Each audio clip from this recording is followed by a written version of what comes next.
জীবনে কত মানুষ হারাইলাম, কত বন্ধু গেল, কত সম্পর্ক পড়ল। এখন শুধু একটা হাসি দিয়েই সামনে আগাই, কারণ জানি আগামীকালও হয়তো কেউ না কেউ হারিয়ে যেতে পারে।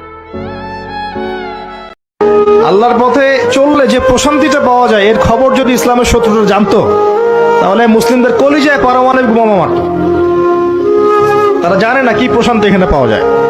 আপনি যে প্রশান্তির জন্য এখানে যাচ্ছেন, এটা ওখানে নাই। কোরআনের কাছে আছে, সেজদায় আছে, নামাজে আছে, তাহাজ্জুদে আছে, আল্লাহর জিকিরে আছে। আর নেককার স্ত্রীর কাছে আপনি প্রশান্তি পাবেন। আল্লাহ আমাদের বানিয়েছেন, পৃথিবীতে পাঠিয়েছেন। এখানে আমাদের প্রয়োজনটা কি? আমাদের এই অস্তিত্বের উদ্দেশ্যটা কি? আল্লাহ এর উত্তরে বলেছেন সূরা মুলক অধ্যায় নম্বর 67 আয়াত নম্বর 2।